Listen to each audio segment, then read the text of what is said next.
I am Chris Hosey, Director of the Georgia Bureau of Investigation, and we wanted to come back this afternoon and present you with a little more of a timeline of the events that have taken place here today and what we know up to this point with the investigation. At approximately 10:20 a.m. this morning, the Bexar County Sheriff's Office received alerts about reports of an active shooter and radio traffic from school resource officers concerning the same concern, or having the same concern. Within minutes, law enforcement was on scene, as well as 2 school resource officers assigned here to the school who immediately encountered the subject within just minutes of this report going out. Once they encountered the subject immediately surrendered to these officers and he was taken into custody. Additionally, what I want you to know as of now, there are 4 individuals who are deceased from this incident, 9 that have been taken to local hospitals with various injuries.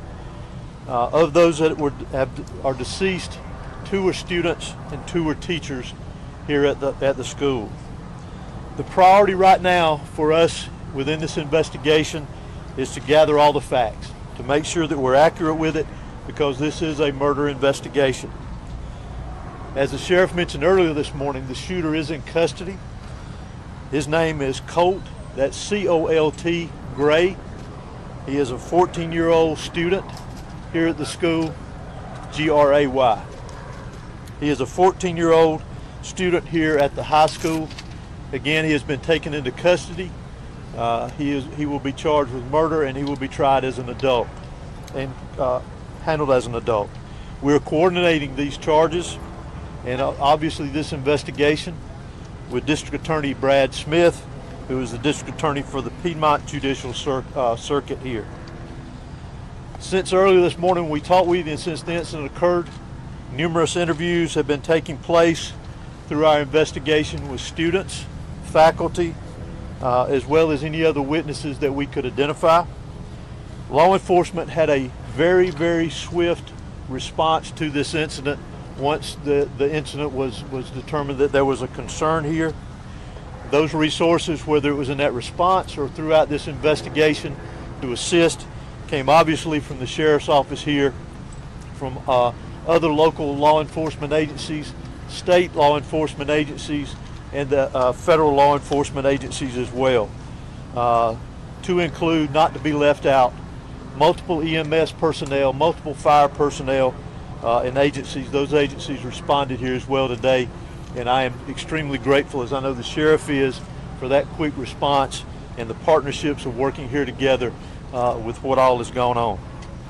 Currently, from the investigative perspective, we have crime scene agents and other special agents from the GBI, from close to a dozen of our different work units from across the state that have responded here today to work on this investigation, again, collecting evidence, conducting interviews, and so forth. I do want to pass this along, that if anyone has any information that wants to be passed on concerning this investigation, that they can do that anonymously at our tip line at 1-800-597-TIPS or 1-800-597-8477. They can also report this on by downloading the See Something, Send Something app. That can be done by Android or Apple phones, either one, if they need to report any tips concerning this investigation. Let me close out before I turn this over to the sheriff and let you just remind you that this is still a very active investigation. There is still a lot that is very fluid. There's still a lot of interviews to be conducted that will continue on into the night, as well as crime scene work and collecting and gathering evidence.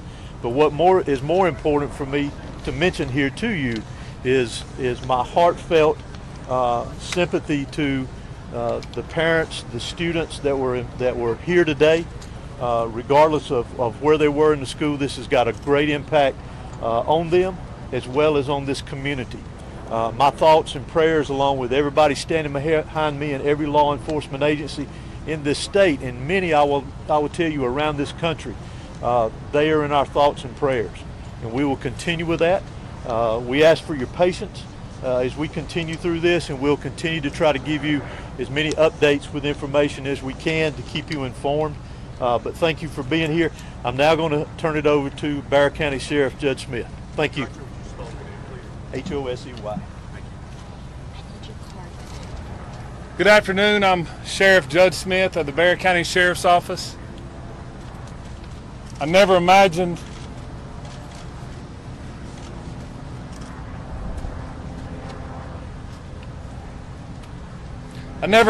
that I would be speaking to the media in my career over something that happened today, the pure evil that happened today.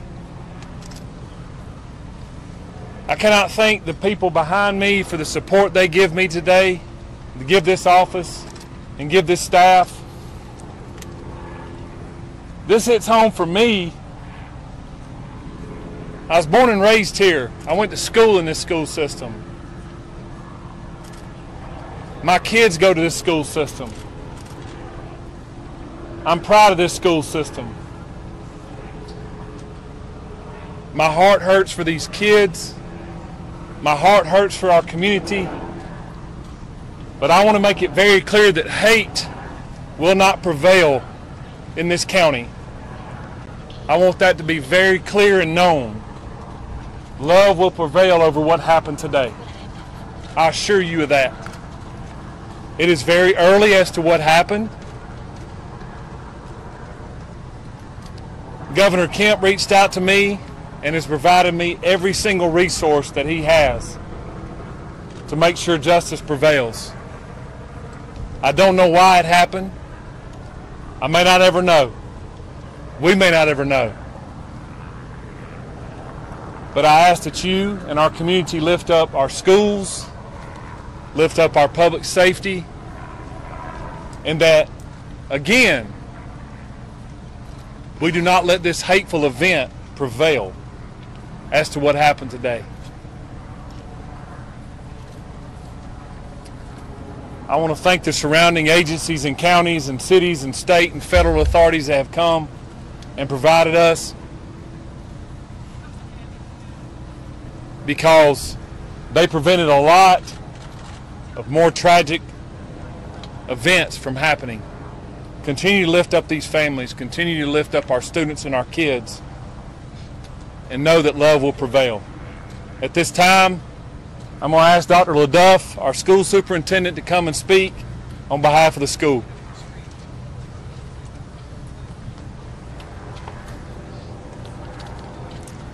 Good afternoon. I'm Dallas LaDuff. I'm the superintendent of Bexar County School System.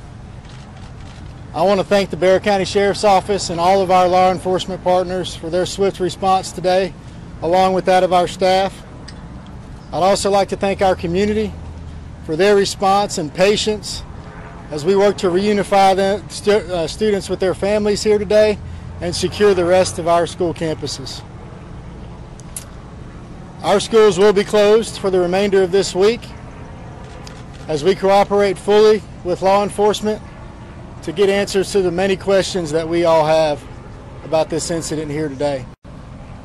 But as we are closed, our central offices will remain open, where we will have grief counseling available for our community every day this week and thereafter as we support each other through this terrible event. In closing, I just want to say to our community, as a school system, we are here for you, we support you, and we are ready to get you any support that you may need as we grieve through this together. Thank you. Sheriff, if you're saying hate will not prevail in this community, are you investigating this as some sort of hate crime?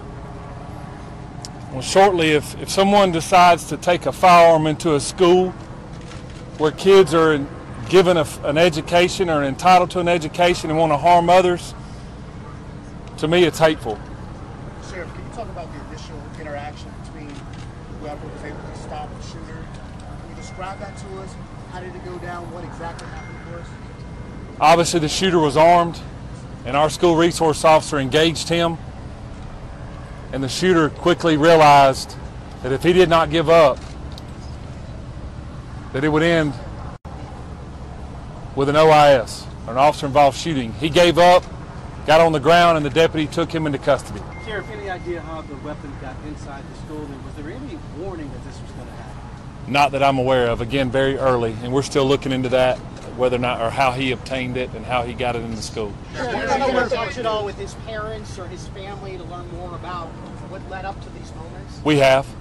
Any information you can share? No. What kind of weapon was It seems like you have a large Hispanic population. Have you been able to communicate with the people in their language to make sure that everybody knows what's happening? Yes, sir, I have. The school and our office has people that speak in Spanish, and they have spoke to those folks as well. Yes. How is video Sheriff, surveillance is the shooter helping the sheriff? speaking with the law enforcement now?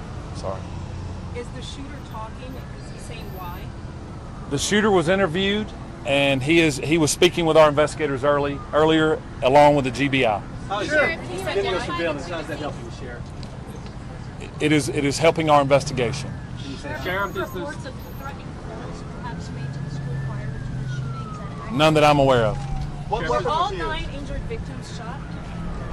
In some capacity, yes. Sheriff, can you tell us about the 2 individuals deceased and was one targeted? We don't know of any targets at this point. Last Sheriff, question. what kind of weapon was used? Have you identified the weapon? We have not identified that at this point. No. Sheriff, is there a connection? This is the last question I'm going to take. Sheriff, is there a connection between the shooter and the victims? None that I'm aware of. Was the shooter a student here at the school? I know that you have a lot of questions about the student and that we mentioned that we identified earlier. Keep in mind that that's part of our investigation, that we're looking into every aspect of that individual, his connection here at the school. Obviously, as I mentioned earlier, he was a student here. So as part of our investigation, we're looking into all aspects, current and prior, involving that individual. Can you tell us how many rounds were fired? Can you tell us how many rounds were fired? Do what? The shooter Was. is a student, yes. Is a student. When can we expect? We do not know how many rounds. Has that shooter had any past history with law enforcement? For now, this is the information that we have. It is an active investigation. I assure you we do plan to come back out here in a couple of hours. Please make sure you're following the GBIX page. That's where we're going to be putting the updates. If there's anything that's new, we'll make sure that we share that information. It's still very early. Investigators have a lot of work to do. We appreciate your patience. Do expect another in-person news conference out here in the next few hours. Monitor the X page, and we'll be sure to update you accordingly. Thank you.